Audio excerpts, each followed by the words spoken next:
I'm glad to see you're still with us. How can I help you? I appreciate it. Well, that's it. This is all we need. Now all that's left is to quietly pack up and try to get out of here without being noticed. That's assuming that Joshua won't try to stop me. And that he hasn't talked you into fighting the Whitelegs despite what I've said. Don't worry, I don't hold it against you. You're an outsider. Fighting seems like the practical solution. I'll tell you again. There's more at stake.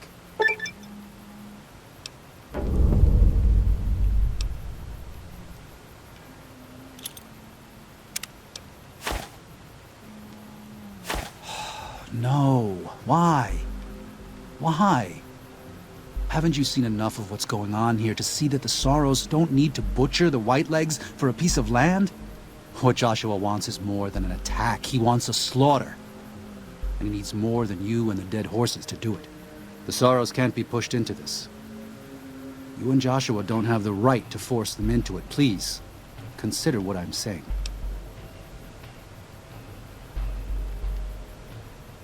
I've already explained to them that we're leaving. They've accepted it. What is Joshua going to tell them about being a warrior? What are you going to tell them about how to live with themselves after they got lost in the moment, killed someone who didn't deserve to die? Or does that not matter? Is that just an acceptable consequence if it means holding on to this valley? Maybe there is no place left in this world for mercy. But even if it tramples me into the dust, I will never accept it. And I will never condone it. Joshua must be waiting for you. I'll stay here with the others as I told them I would. Thank you for this. I know Daniel doesn't approve, but destroying the Whitelegs is the only way to ensure the Sorrows can remain in Zion. You and I will lead a group of Dead Horse warriors and Sorrows hunters into 3 Marys from this position. Our objective is to find the Whitelegs' leader, Salt-Upon-Wounds, and prevent him from fleeing. Show no quarter to the Whitelegs we come across. Make no mistake about why we are here. This is an extermination.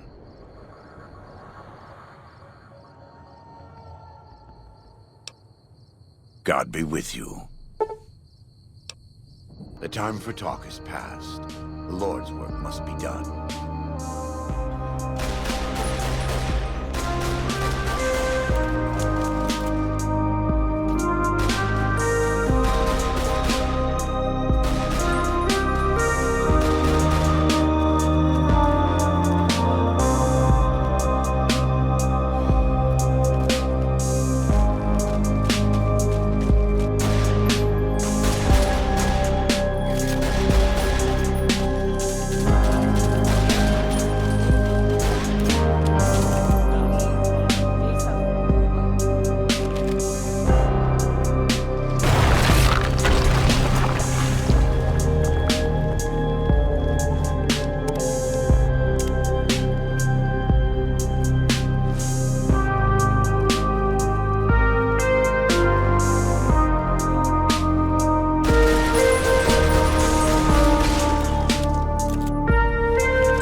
We warned you at Syracuse, and you persisted.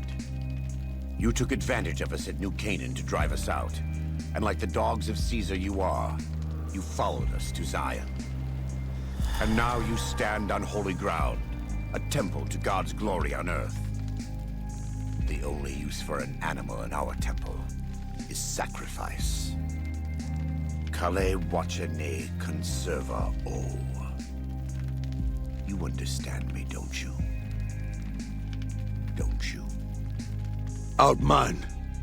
Kunaman mad. He killed all Whitelegs. You talk. You stop!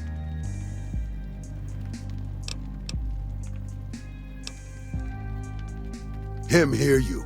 You talk. Don't listen to this thing. His cries are those of a mad beast caught in a thicket. He gave no mercy to my family, and I will give none to his. He has a debt to pay for what he's done, and I've come to collect. And so he's chosen to cower in the water like a dumb animal.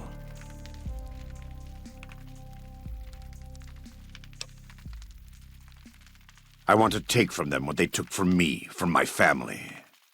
In this life, I want them to suffer. I want all of them to die in fear and pain. I want to have my revenge against him, against Caesar. I want to call it my own, to make my anger God's anger, to justify the things I've done. Sometimes I tell myself that these wildfires never stop burning, but I'm the one who starts them, not God, not them. I can always see it in my mind, the warmth and the heat. It will always be a part of me. But not today. Go. Get out of here. Go back. Back to the Great Salt Lake.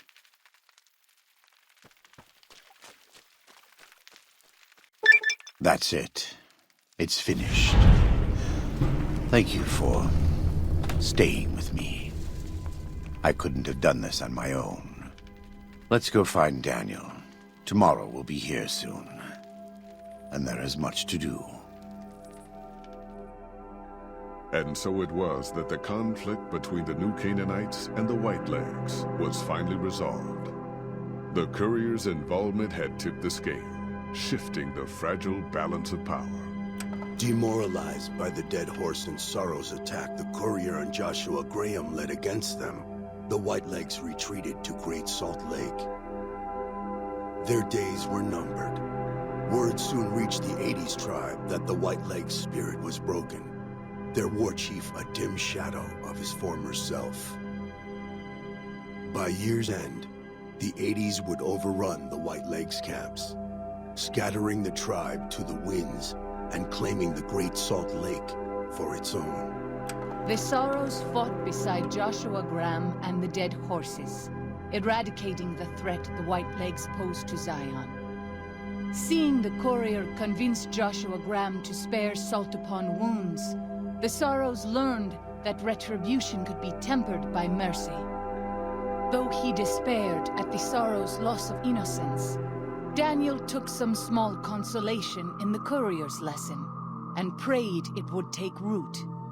Having helped eradicate the Whitelegs from Zion, the Dead Horses returned to Dead Horse Point in triumph. They remained neutral toward the Sorrows, but as years went on, there were periods of competitive friction, even violence between the tribes. The New Canaanites, Daniel especially, intervened regularly as mediators, but found it difficult to reconcile the tribe's conflicts. The defeat of the Whitelegs in Zion marked a turning point in the fortunes of the Happy Trails Caravan Company. Every 2 months, the caravan met with the New Canaanites in Zion Valley to trade. Happy Trails soon returned to prosperity. The vigilance of the Sorrows and Dead Horses in defending southwestern Utah, initially startling to Happy Trails caravans, soon proved a blessing. The tribes united against the 80s, driving them back from Highway 50, and thus opening yet another trading route for Happy Trails caravans. The threat of the Whitelegs ended. Joshua Graham helped the Sorrows and Dead Horses tend to their fallen comrades and secure Zion. The courier's words had stayed Joshua's wrath in his darkest hour, and in sparing Salt-Upon-Wounds, he was changed. While he continued to advocate militant opposition to the enemies of New Canaan, he sometimes showed quarter to those who crossed his family. Eventually, this new spirit would diminish the myth of the burned man in distant lands. A small price for the peace it brought to Joshua Graham. For years after the defeat of the Whitelegs, Daniel did his best to minister to the Sorrows' spiritual needs. Try as he might, he could not hold back the tribe's increasing militancy and reverence of Joshua Graham. Demoralized, he returned to his family and Dead Horse Point. His failures haunted him for the rest of his days. And with that, the courier walked out of the history of the tribes of Zion and back to the gathering storm of the Mojave Wasteland.